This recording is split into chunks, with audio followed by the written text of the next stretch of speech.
I went onto the mighty internet and asked Apex Legends mains with over thousands of hours on their respective main for their best tip, and wow, I wasn't expecting this many responses. I posted this question on Facebook, YouTube, and Twitter, and I've gotten over 1,000 replies cherry picking the best tips for you. I'm also curious to see which platform has the best tips. Let's just dive into it. As Ashe, your passive is the best third-party tool in a game. Abuse it. To add on to this helps you see on the map where people are fighting, and you kind of can guess where they're going to be rotating. And you can either set up ambushes to try to, catch them off guard, or push up straight to the fight because you know exactly where to go. Another tip mentions her passive. He says keep an eye on the map and death boxes and ping ASAP for your squad so you're not blindsided. Raikugan says that bombs, and I assume grenades, are your best friend, especially arc stars or thermites. After binding your enemy from a mid distance, you can use the grenades to guarantee more damage before pushing or you're being pushed. Because yeah, obviously they can't really dodge for about 4 seconds. Another Ashe tip, if there's high ground behind your enemies, don't be afraid to TP behind them. Also place a snare on the exit portal in case they chase. Both of these are amazing advice, and yeah, you should start doing them. When you're placing Ashe's ultimate, make sure not to put it in line of sight of the enemy team. But yeah, fighting a small flank or a high ground is an excellent way to use it. Tata's advice for Bangalore is please don't blindly smoke everything because your teammates might not be able to see anything. Only smoke enemies when you're reviving or you know that your teammates have digithreats or a legend with a scan. Another excellent Bangalore tip from Jake says that you should use her ultimate for area clearance rather than kills. Use double time and smokes to bail from fights when needed and reposition, and it's easy to break line of sight and get a heal off. The double time also gives a speed boost in 1v1, and that allows you to push more often and get ahead of opponent's aim. Another Bangalore tips from a main is that her ult isn't really for damage dealing, it is area denial, and that same goes for smokes, and that's basically her whole kit. Use it to push enemies off better ground, then take it for yourself. Of course, given all the scan legends now, best move might just be not playing her. Another solid piece of advice is if you enjoyed the video so far, make sure to hit that like button. Thank you. For Bloodhound, you should never be afraid to scan if you know that there is a squad. You'll most likely catch them more off guard rather than them catching you off guard with their positioning. Another good tip is to always have a high ground when you scan, as your opponents will usually look around horizontally when they try to find you rather than vertically. Alan comes with a piece of advice that says that you should always counter scan. He says that you should never scan first unless your team is with you and you know that you can push quickly after the initial scan or ult for the easy secure. But I do want to add, this applies a little bit more to Gibraltar's and it is situational. For example, you could scan first and then there's a massive 20-second waiting period before you actually push in. At that point, you might have actually gotten a new scan, and even though you scanned first, you still have it while your enemy is waiting for the cooldown. Another tip for their ultimate is that the ultimate isn't just for combat. If you're in a situation where you're separated from your team or they're separated from you, you can pop your ultimate and just run to them. A Bloodhound without an ult is better than a dead one. A tiny caustic tip is to always put the traps on the hinge side. This actually means that you can still block the door, but you're still able to squeeze through that door or open it or walk out if you would want to. Isaac says that you have to keep putting traps down during a fight. You want to use them offensively, which makes a lot of sense. There's no point in keeping it on cooldown. You probably want to keep putting it up. You can either use it to force someone out of cover or provide mid-fight cover for yourself or your teammates. Another way to maximize your trap usage is just putting them in random locations and using them as a recon. You will be alerted if someone walks into them. We have some crypto tips here that says that his small rework actually allows for a little bit more agile play. You can throw his drone out as much as possible, but without actually having to get into it, which means you can use it as a security camera to warn off enemies that may are looking to flank you, or as a way to quickly get into the drone if needed, or a means to activate the EMP if needed quickly, whether on you, your teammates, or enemies. You don't actually have to line it up. You can also throw your drone out mid-fight for easy assists. You can also place a drone between the enemy and yourself and facing yourself so you can see if or when they push. You can place the drone right beside edges or walls whenever possible to avoid line of sight. If one of your teammates goes down and one looks like they're about to die, just run away and make sure to pick up the banners. People might complain, but ultimately because you are playing crypto, it is the safest way to play, to run away and try to reset. That is the strength of his kit. If you're about to push a team and you're ahead of your teammates, this is the best time to throw the drone out and get the placement down before your teammates can catch up or engage. You should save the EMP for third partying because nothing is worse than healing up or shield swapping just to get hit by 50 damage. If necessary, EMP can prevent third party, but because of the stun, it is not always ideal. Make sure to constantly check the banners for teams in area, scan beacons, and yeah, that's about it. I just want to say big shout out for Brayden. This is such a crypto take, just dropping so many tips. Absolutely massive. I think all these are great tips. Ben says that you should get the hell out of your drone. Don't sit around inside of it. You can grab the banners with the drone and rest from range. You can use the EMP defensively if you're being aped because this will slow down the enemy team. You can also run in with an Ashe and pop the EMP on the team while you're in the middle of the Ashe ultimate. That means means that you'll avoid a stun and arrive on site to find him stunned and being down 50 damage. And of course, Elliot with the best crypto advice, and he says don't buy crypto.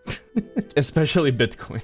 Or save the kids. Don't buy save the kids, guys. Don't make the same mistake I did. The Broken Jag comes with 2 tips for Fuse, and I especially like this one. Always carry weapons that don't require so much ammo if you're utilizing it. You should have 3 to 4 inventory slots for ammo. He recommends a Peacekeeper and a Wingman combo. At least carry one of the guns, but 5, maybe 6 slots for healing, with at least 1 Phoenix, 2 batteries, 4 cells, and 8 syringes always on you. I don't know about the syringes though. The rest is your personal selection of grenade hell, which I do agree with. When working with legends that have strong supportive capabilities, such as Lifeline or Newcastle, maybe even Mirage or Gibraltar when his bubble is down, knuckle them when they rest your other teammate. That way the rest noise is masked by Fuse's favorite song, and if enemies do jump on them, you'll be able to gun them down. I would recommend being near your teammate being rest when doing this. So basically, pop your knuckle cluster on your teammates when you get revived. This will mask the noise and do damage if someone pushes them. The ultimate has a built-in 6x scope to get a better shot at squads. You can use it and use it pretty well. You can use the vertical environment to modify your ult from radius to splash damage. It takes practice but completely changes the way the ult works. It becomes viable. As I understand it, that means that you wanted it to hit the wall first and then fall down. And of course, another knuckle cluster tip that I think is pretty huge. You don't want to use it for straight up damage. It makes a lot of sense to put the knuckle clusters down just to flush someone out of a position or to harass them. You don't have to go for a stick with a maximum damage every single time because it's not necessarily too much. For Gibraltar, you need to know that you have 50 extra health in your gun shield that will regenerate on its own, so don't be afraid to take aggro peeks. Also, only use the bubble when you have. You never want to be caught with a bubble since it's such a game changer to have one. And I briefly mentioned that previously. If you're fighting another Gibraltar, make sure that you bubble last. That means that you have cover to play when theirs go down, and you usually will win these fights. That one guy adds that the only times you should use a bubble is for pushes, popping a bat, or saving your teammates. Those are the only times you should be using the bubble. River says you should be the bullet sponge with your dome. You should be passive and let your teammates poke and support them. You can be a menace, but not the pushing force. Be the backup, which makes a lot of sense because if you run in first, you will die pretty easily.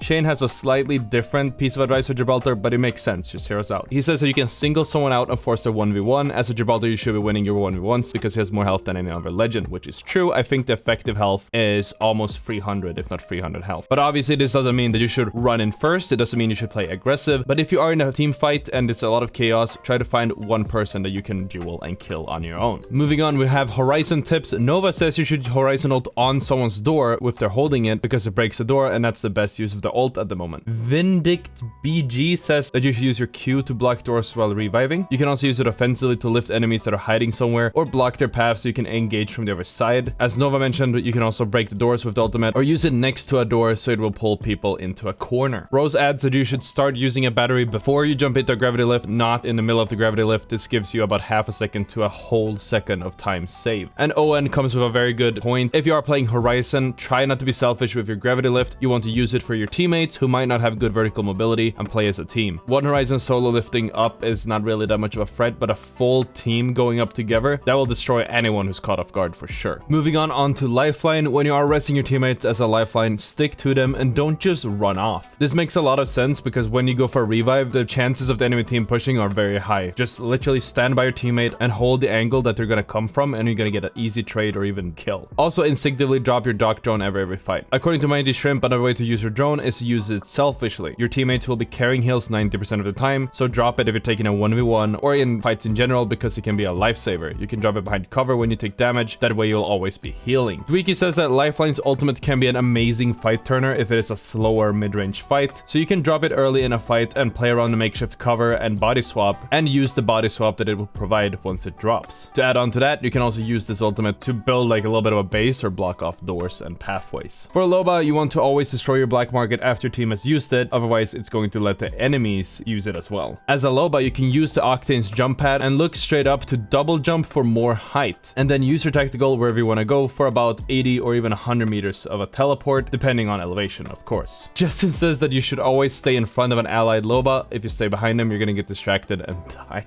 Fizzy says know what you need from the shop before you go into the shop. The less time you spend in the black market, the better. This also goes for looting in general. Just try to have a vague idea what you are looking for. This will speed up your decision making significantly. M says that if you are in the endgame in the final ring, make sure to pop your ultimate and take or drop as much ammo as possible, because this denies it from the enemies. Just make a stockpile of ammo. It works really, really well. Zay comes with another Loba tip that helps you get a little bit more distance, which is to slide before teleporting. Make sure to always take the high ground. Don't chase anyone using your bracelet unless you are sure you can get the knock, because they're just gonna pre-aim it. Make sure to drop the market in places you haven't looted, and of course don't spend all day in there. And this is aimed towards all my Loba teammates, I'm pretty sure. Another very useful tip for the Loba bracelet: if you are running away from teams, hold the door on them while you're teleporting away. It has very good outplay potential, but not many Lobas actually use it. When you're using your black market, you can grab that one item that you want. If there's an ultimate accelerant that you can grab, you grab that as well. Go out of your black market and pop it, and rinse and repeat until you are fully kitted. The Lubs comes with another tactical tip: you can use it through windows, meaning that if a team is chasing you in a building, you can just throw it straight out of a window and you're gone. They cannot follow up unless maybe they use a Ashe ult. Also, make sure to swap armors in her ult even if you're full, and you can play around it. This gives you an easy armor swap even when someone pushes. It's also a very good way to hold off third parties. Psycho says that as a Loba main with about 1000 hours, they would say that the bracelet should be treated like a more of an advanced Wraith Q. They didn't really elaborate that, but they would also recommend using it to get more angles during fights. It's not necessarily about having a get out of jail for free card. Moving on to Mad Maggie, King Crusher says, use your abilities. Riot drill as soon as possible. By the time you decide to actually use it, it would probably be halfway through already. You want to use the ball to help your teammates get out of a zone or into a fight. It will discombobulate the enemies for short enough time for you to reach them with the speed boost and help your teammates win their fight or pop a med or whatever. He says that you don't always need a shotgun unless it's a Mastiff. Always pick up a Mastiff. Even now that they nerfed it, it's still a must-have. I am inclined to agree, but you do always need a shotgun. It is just that good on her. And Maggie benefits the most from the Mastiff because she doesn't get slowed down when she aims down sights, meaning she gets the maximum value all the time. Kanskai says you should not hesitate to throw your ult during every fight since you get it back so quick. And yeah, Ray agrees with me here. You should use a shotty when playing Maggie. Do not like the speed boost. It's not really a speed boost, it's melee speed, but still, yeah, you will win duels with it. Just do it. Spades came in here and said that he's a diehard Maggie main, and he says that when someone is healing behind a door, especially if the door is already tagged once, make sure to avoid putting your Q on top of the door, and instead try to put it on the side of the door on a solid object so that the Q doesn't get destroyed with the door, so it keeps on burning on the other side. I will also add that if you can angle this correctly, you could force the enemy who might have been holding the door to back off and allow you to just walk in and deal damage to him. And Garrett, of course, adds the same point. If you're playing Maggie at the very moment, you need to get into people's faces with the shotguns because that run speed is overpowered. It's very hard to duel. Some more drill advice. Angles matter immensely with Maggie. Understanding how the drill interacts with the environment is key when enemy is visible, but not close enough to a wall to score any hits. For example, you could hit the drill on a death box or just on the ground and they will be hit by splatter damage. He also says you shouldn't use the wrecking ball as a last resort to a failed push or a third party. Instead, you want to use it for mobility and as a battle ram, which is extremely reliable due to its low cooldown. Let's check out Mirage. King of the Seven Knights says when you use your ultimate, turn around and run the other direction, which is excellent advice. If you are on PC, also try doing a tap strafe to turn around even faster. You should probably deploy your decoy while healing. If you are behind cover and the enemy is pushing, you could send out a decoy which could give you those 2 to 3 seconds you need to finish healing. This also works when you are reloading. A great tip from Merit is throw your decoys on every death box that you see because it gets them every time, and it gets me every time as well. You don't know if it's a Mirage or if they're controller looting. There is just no way to tell. Cal comes with a whole book of tips. It says for the passive, make sure to always use your ultimate or tactical before reviving or respawning. As for the tactical, you want to use this often or all the time. Keep one ahead of your group when you are moving around, and you can also get creative with it. For example, leave one on a ledge if you're sniping so that your Mirage gets hit first. You could throw one against a wall looking out a window or something if you're stuck in a building, and they will immediately come in and shoot the Mirage every single time. You can use this for an ambush and pop out from a corner and take them out once they're reloading. When you're using your ultimate, you want to make circular movements because it really messes with people when the Mirages aren't just going in and out, but circular as well. He says that you should be patient when using this offensively. Do not shoot. Wait for them to waste their first clip trying to guess which one you are before you start shooting back. Building on this, OG Chris says that you should stay close to the center of your ult because this makes it incredibly difficult to know which one is the real Mirage. Next up, we have the only piece of advice for Newcastle. That's from Jordan, who says you can stop reviving your teammates as a Newcastle, fire back on your enemy, and then you start reviving them again, just like day 1 Lifeline. Moving on to Octane, we have Xil, who says if you are new to playing Octane, you should not be afraid to use a stim in the middle of a fight because this isn't Call of Duty. You can use movement to your advantage during fights. Using your stim and sticking close to your enemy while running back and forth really really makes it hard for them to keep their crosshair on you, and that's very good when you're trying to reload or swap weapons. Personally, I always say that the 20 health that you have to pay for the stim pays off in dividends because it's going to be that much harder to hit you. Another tip from Xil is that if you hit someone for low and you yourself are also low, it's probably not a good idea to stim and chase them. If they manage to get behind the door and pop a shield or any meds, then you're completely screwed. Victor says when you are on a door and you can't open it because there's an enemy on the other side of the door, you can use your jump pad, putting it near the edge of the door. The jump pad will clip through the door and make the enemy jump to another direction, and then you can open the door and kill him while he's still trying to understand what is happening. It is worth noting though that this doesn't always work, and if you open the door, it will break the jump pad. Josh with a golden piece of advice: don't stim before you hit a jump pad, stim after you land, because your stim does not affect your flight. And you also get stunned when landing, so you're better off stimming right when you land to get out of that stun as soon as possible. Dev the Dad says that Octane jump pads can be used for so many different things. His best tip is to use jump pads often and creatively. You can block doors with them, bounce teammates' abilities in the air, wall ride low ceilings, etc, etc. Uwu has a very risky piece of advice. It can take time to master it, but at the end of the medkit or phoenix kit, if you time it perfectly, you can get a free stim. It can work in zone, but that's the risky part. But honestly, I don't think it is that hard. Like, just do it in the last 0.1 second of your animation and you'll still get the bonus from your stim and not get the damage penalty without actually risking that much. Just don't do it in zone.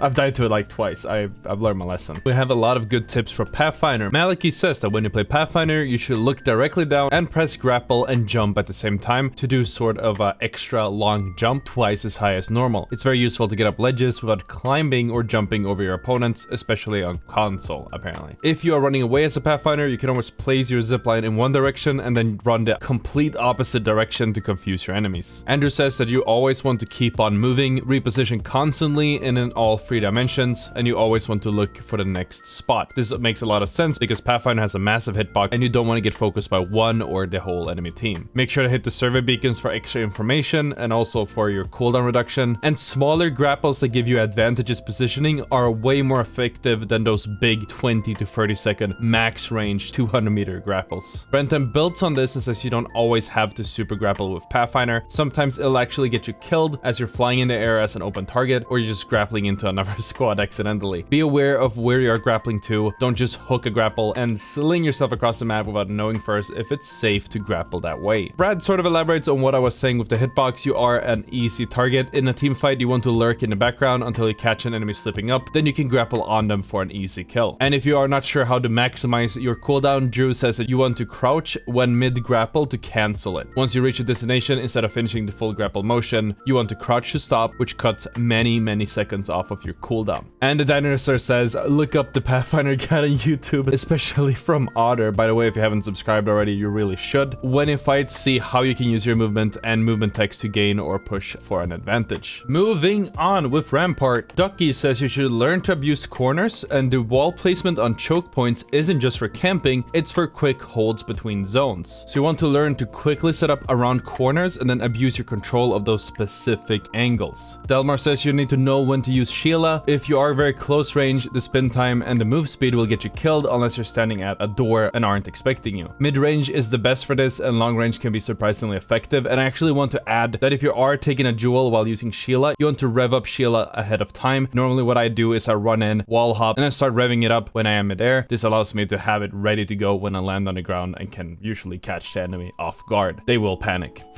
They will definitely panic. Moving on to Revenant. Be sure to stay behind your totem to protect it if some other team tries to push in, because if your teammates found a spot where to safely stay, you can destroy your totem so other squads doesn't use it. There is also a very big chance that another team just sits on the totem and waits for you to come back. So you should always try to keep an eye on the totem if you are the first one sent back. Also, always destroy your totem when you are done, which makes sense. You can't reuse it, might as well destroy it, which means that you start getting your totem back faster as well. He also says buff Rev. Def, by the way, fitting name, says that you should take unpredictable angles as a Revenant, hide in your silence if you're in the open and there are teams fighting, so they won't be able to see you as well. Moving on with Seer, Tristan says that you should never throw your ultimate in the open and instead try to find the stupidest looking little crack or crevice to throw it in, which makes sense because it is incredibly easy to destroy. That girl also says that Seer has unlimited scans, which means that you always want to be scanning or, well, you know, aiming down sights on your surrounding areas. Teams should not be able to sneak up on your team without you knowing about it first. Another good tip from Kenro: if the enemy is in tactical range and in cover while they are low, you want to throw a grenade at them and tactical, because that is a pretty good 1-2 punch, either for making a move out of the way or knocking them down. Also, don't immediately scan when you are flirting. I'm gonna build on that. Don't immediately scan in general. Try to hold the scan. It has what, 20 to 30 seconds of a cooldown. If you use it at the start of the fight, you might not be able to use it for the entire duration of the fight. And the scan is the most useful to cancel a heal on someone who's in an unfavorable position. And we have Valkyrie. CLE Dano says, for Valkyrie, tactical is better used when pushing than poking damage. You can always do some damage and then use the Q when you're ready to push in. It will not only do damage and stun them, but it also adds the extra audio that will make it harder to hear you approach, and it will catch people off guard even if you don't end up hitting them with the Q. I want to add to this, it also works as a zoning tool, and you can put her ultimate where the enemy will peek out from to stop them from peeking for a few seconds so you can walk up uncontested. Vexus says that when you are skydiving with her ultimate, make sure that your teammates always look at the big map because the enemy scan will always show up there first. And Jeff has a old but goldie. For Valkyrie, you want to change the jetpack in the gameplay settings from a toggle to hold. See, Viking also says that he mains Valkyrie, and his current tip that has helped him a ton is uninstalling the game and taking a season or 2 off. And let's take a look at the tips for Vantage. So obviously Vantage hasn't even been out for 1,000 hours yet, let alone hundreds. I don't even know. But we still got some really good tips here, so let's just dive into it. I Fatal Shadows here says that he has 200 kills on her, and you have to make sure to always recall Echo and make sure to always be mindful of where you put her. It's actually a him, but Apex is a very high time to kill game, and the seconds that she spends throwing Echo gets you killed if you don't place it already or you have to recall. And she favors a high sensitivity because you have to turn towards Echo when you use your dash. Someone adds to this and says he has 800 kills on her already, and he believes that the only time you should be leaving Echo out is if you have height or a better position and it's pre-placed as an escape. Every other time you just want to instant recall it after using Echo because it makes her so much better. And with the sniper rifle, it is a little bit like with Rampart. You don't want to aim where the enemy is going to peek out because aiming down sights with your sniper will show a laser sight and warn the enemies that you are looking that way. And Morgan, of course, comes with a great tip when it comes to her tactical. She is new, so not a lot of people seem to know that Vantage doesn't need to have placed Echo before being able to jump to him. You can just long press the tactical button and send him to wherever you are looking and then jump to him at the same time. It is way faster for repositioning quickly, and this is another reason you always want to keep Echo recalled. It will take a lot longer and screw you up if you keep Echo lying around. Always recall him. We have Wolfie here, who is a season 2 Wattson main. Everyone knows about the fence trick with the doors, so if you want to do it, hide your outside node somewhere and don't make it too obvious that you're fence tricking. Obviously referring to where you have a fence on one side and then you wait for an enemy to show up at the door on that side, and then you just place a fence throughout the door to stun them and surprise them. He also says don't be afraid to place fences in the open if you have to hold something. If anything, it's a great distraction. And finally, he's saying that dropping your ultimate after a fight is totally worth it sometimes, especially now in Kings Canyon where you will get third party every fight. By the time your teammates pop a medkit, their shields will be almost full. Also, it will obviously eat any grenades that might be coming in. Raymond comes with another piece of great advice. His best advice for Wattson is to close every door and put up your fences to show presence. Unless you want to trap someone, this will stop them from pushing you. Tyson comes with a obscure Wattson tip, which is that if you're down, you can sit on an active fence to deactivate it and crawl off of it when an enemy gets close to shock them. Aspen Willow says that you always want to carry at least 2 ult accelerants, which makes sense because Wattson can stack them. Use your ult as a cover if you don't have any cover to play, and when you are on storm point, you can use your tactical on the grav jumps. If you have a Wraith in your team or even the enemy, make sure to fence up the portal. The same goes with Ashe. Leonardo says that there are 2 types of Wattson mains. There's the one that uses their fences aggressively, for example door trapping, or defensively, putting up a fence web. Master the one that matches your playstyle, stick to it, and have fun. And of course, we can't have this list without some tips for Wraith. Deuce comes with the advice that if you want to hold a small building with Wraith while they're being pushed, you can set a portal from one door to the other to prevent anyone from entering. If they do end up taking the portal, you know exactly where they're gonna be. Mr. Shadow says Wraith is very good at entry fragging, so in a default, everyone is full HP state. You should be looking for aggressive off angles that you can play that other characters might not be able to. Phase and portal are both tools to help you do this and being able to rotate back to your team if things go bad. A good way to throw off your enemies as a Wraith is when you hit a phase, just stand still first for a little bit and then start moving. They won't be able to see you because the blur line hasn't started yet, and it is very confusing. Redef says when you play Wraith, you want to get in and get out, use portals to hold different angles from your squad, and then you can use the portals to block off entrances and exits, as Deuce mentioned previously. And of course, Chax comes with the great tip. He watches Ottr guides and is most recommended. Jordy asked whenever I'm going live on Twitch again because he needs me to stream, and as you guys know, twitch.tv/Ottr, that's where you come and watch some banger gameplay every Monday, Wednesday, and Friday. If you submitted a tip but it didn't get included in this video, don't fret. Maybe I'll I'll do one more of these in the future. Make sure that you have followed me on Twitter or subscribe to the channel so you don't miss it. Anyways, thank you so much for watching, and I'll see you all tomorrow.